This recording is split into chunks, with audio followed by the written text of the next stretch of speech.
yo les voy a exponer sobre este artículo, que es algo así como la dinámica del autoensamblaje del nácar. Lo hicieron dos investigadores que están en la Universidad de Granada, si no me equivoco, y más bien es un estudio desde un punto de vista físico, desde un punto de vista cristalográfico. Este investigador, Julian Cartwright, es físico y el otro es más bien como paleontólogo. Entonces, a lo largo del artículo yo les voy a explicar cómo, de acuerdo con estos autores, es la formación del nácar. Entonces, si le puedes dar la siguiente, por favor. Entonces hay que empezar por qué es el nácar, ¿no? Bueno, el nácar es esta capita iridiscente que todos vemos en el interior de las conchas de varios moluscos. Es un material resistente, es un material duro y forma la capa interna de la concha, ¿no? la capa de la aragonita nacarada, que está junto a la capa externa, que es la prismática.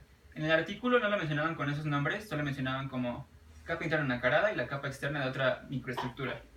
Y de hecho esto es obvio aquí. Si se fijan en la prismática, su estructura es perpendicular a la superficie de la concha, y en la aragonita nacarada es paralela. Y bueno, el peristraco ni la menciona. Entonces, la siguiente, por favor. Hasta aquí pues no les he mencionado nada que no sepan. El nácar, en los grupos que más he estudiado, es en los gasterópodos y en los bivalvos. Entonces, en la fila de arriba, en las tres micrografías de arriba, corresponde a nácar de un gasterópodo. El nácar en los gasterópodos forma columnas. Cada columna está compuesta por una tableta, como las que se ven ahí, y esta tableta está hecha de aragonita y está unida por un cemento que es la membrana interlamelar. Esta membrana interlamelar está compuesta de quitina y proteínas asociadas a ella. Más adelante les voy a explicar paso a paso cómo se forma desde la quitina hasta la mineralización para las tabletas, ¿no? En la parte de abajo tenemos micrografías que corresponden a un bivalvo. Si se fijan en estos no forman columnas, forman más bien patrones como de espirales o como círculos concéntricos, como un blanco, y están más bien dispuestos en escalones. O sea, el acomodo de las tabletas en los bivalvos es como los ladrillos de una pared, no están uno apilado encima de otro, sino más bien están desfasados. ¿Qué más? Bueno, la siguiente, por favor. Esta es una figura que viene en el artículo. Viene ilustrado cómo es desde las moléculas de la quitina, pasando por la cadena de los polímeros que forman. Luego forman cristalitas, más adelante vamos a ver eso.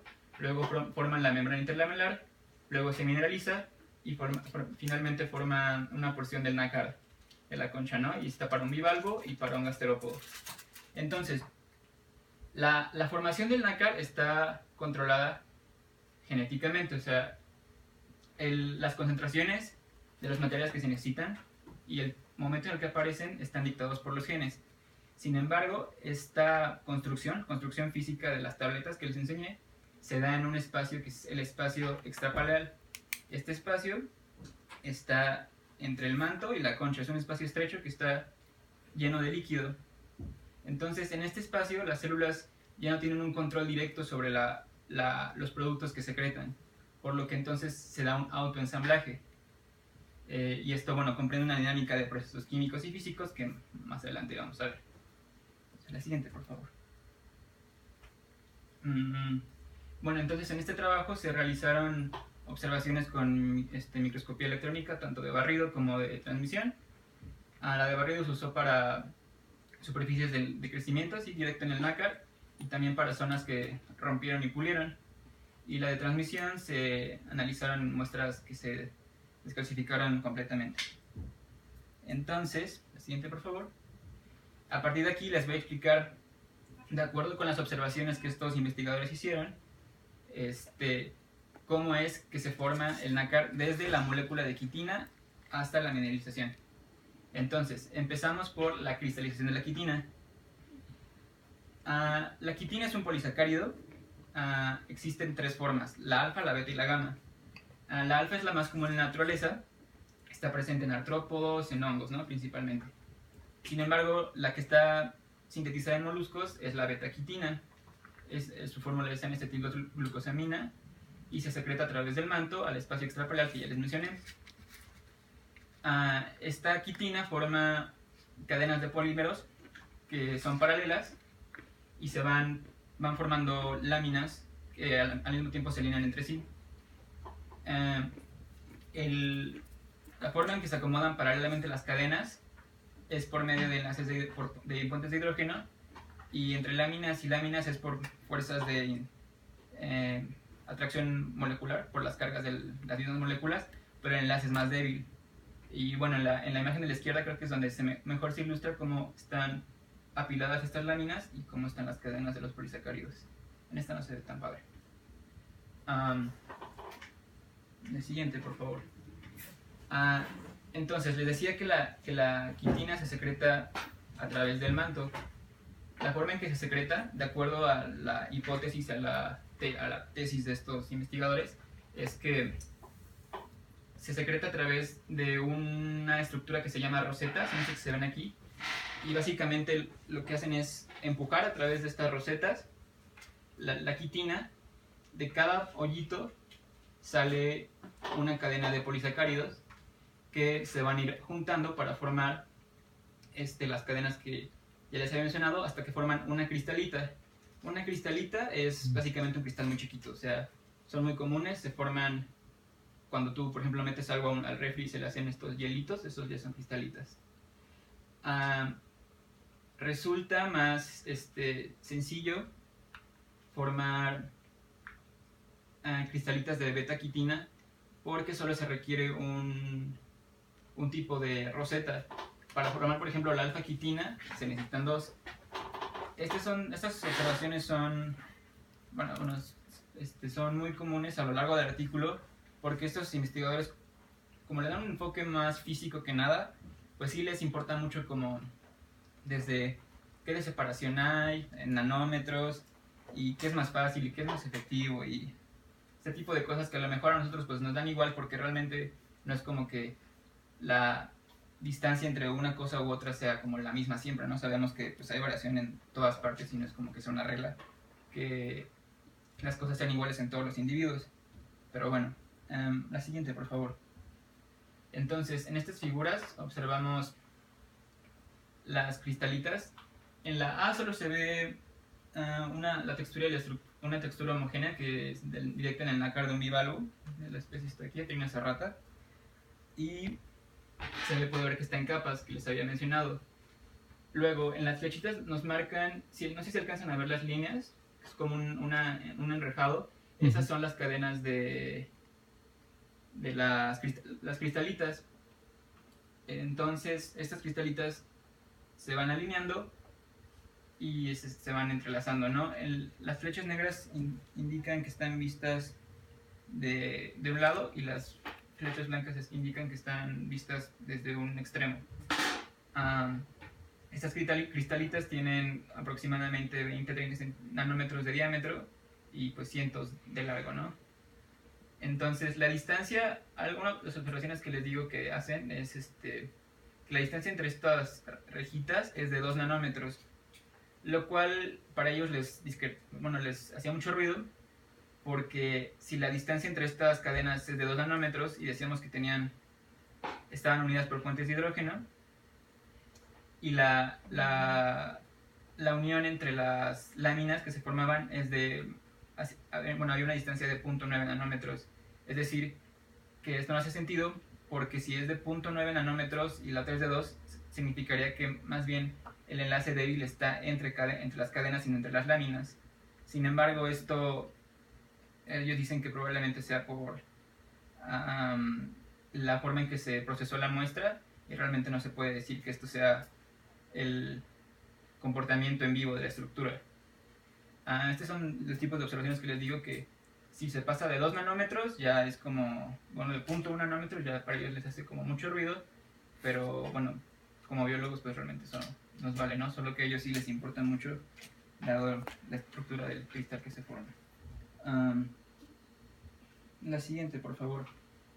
Bueno, entonces hasta este punto están formadas las cristalitas, están suspendidas en forma en el líquido extrapaleal, están formando un coloide.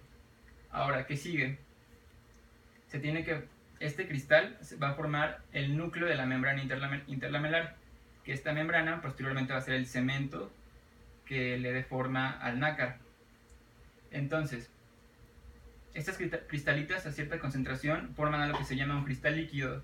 Esto es una especie de fase intermedia en la que el compuesto tiene cierto orden como un cristal, pero al mismo tiempo posee libertad de movimiento como un líquido.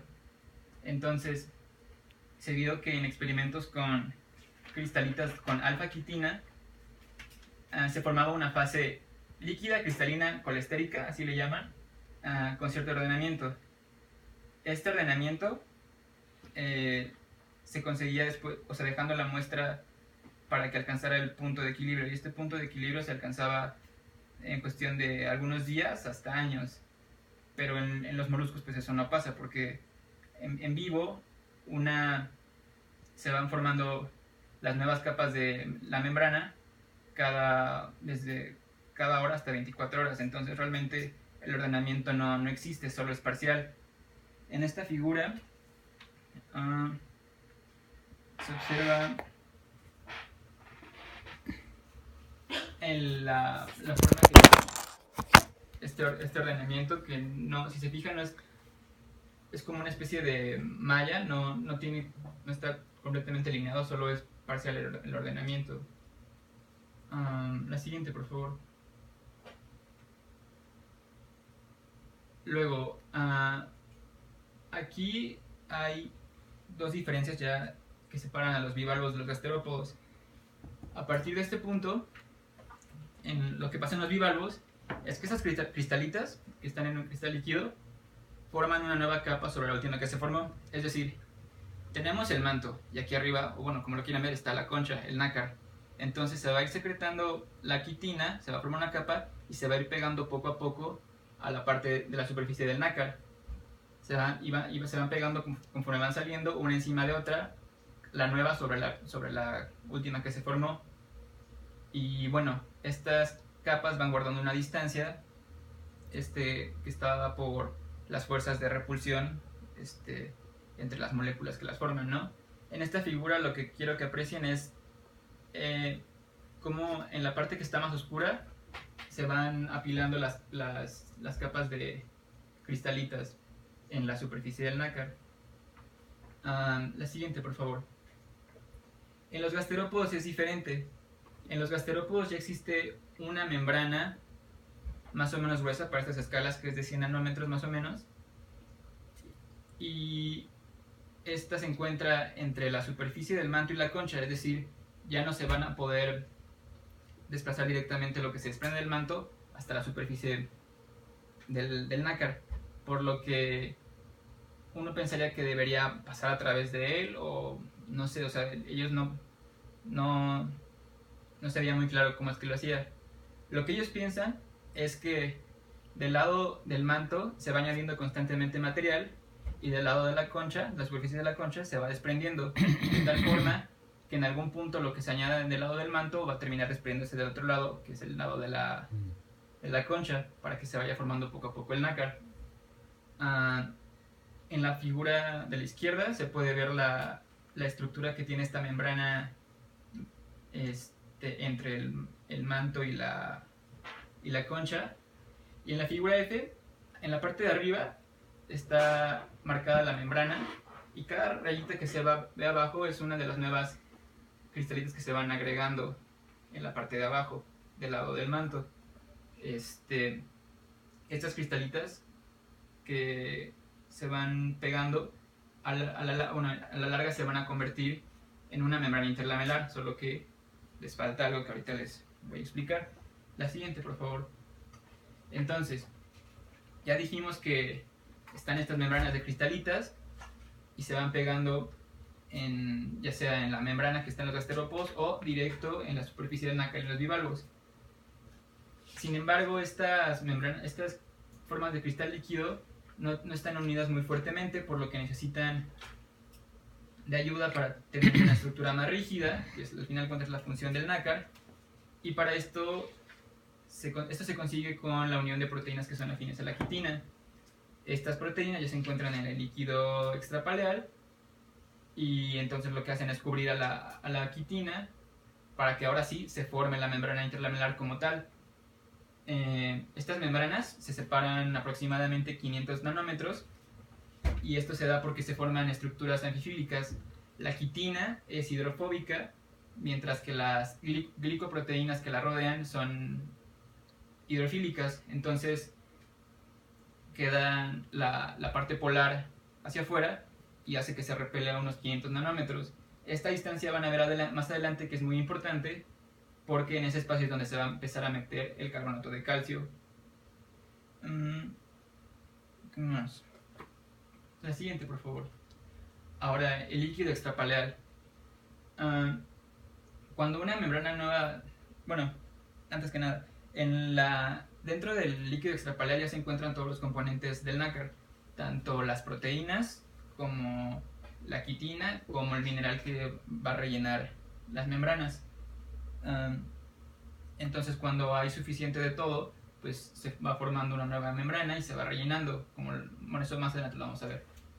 Entonces, cuando una membrana se forma, ya con todo y la capa de proteínas que les digo, esta se va a desplazar a través del líquido extrapaleal.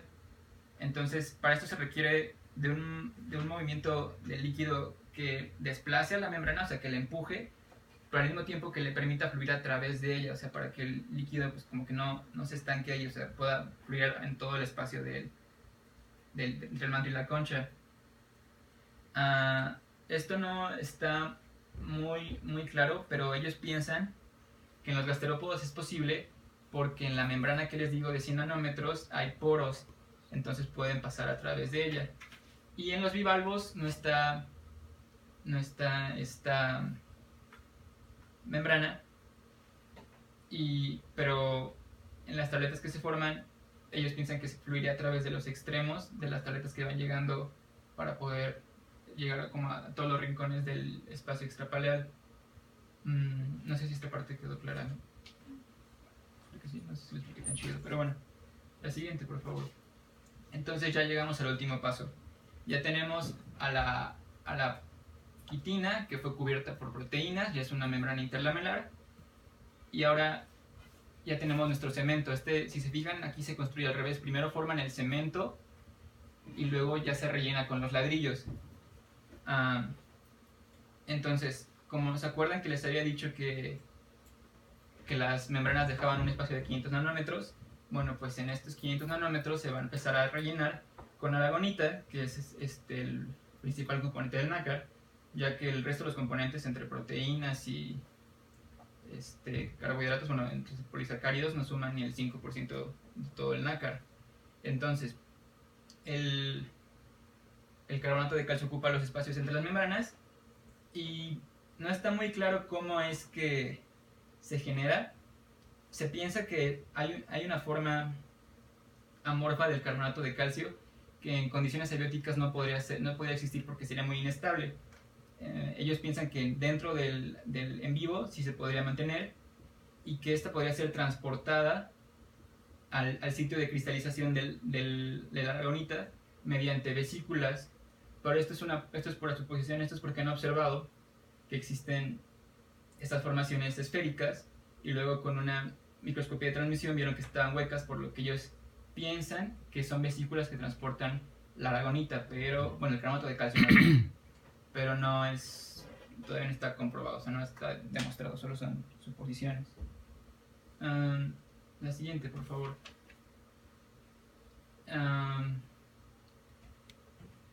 Bueno, entonces el carbonato de calcio va ocupando los espacios entre las membranas y va formando las tabletas que les enseñé al principio. Estas tabletas se van a formar de acuerdo a la forma de la membrana.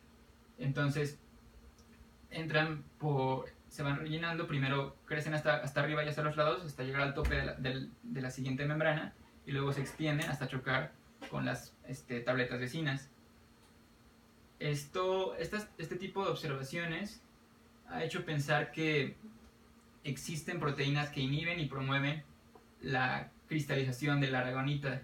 Es decir, que cuando esta alcanza el tope de la membrana que está arriba, ahí se va a inhibir el crecimiento, bueno, se va a inhibir que siga cristalizando hacia arriba y solo que crezca hacia los lados hasta que nuevamente choque con las tabletas que están al lado y ya no, y ahí se detenga el crecimiento.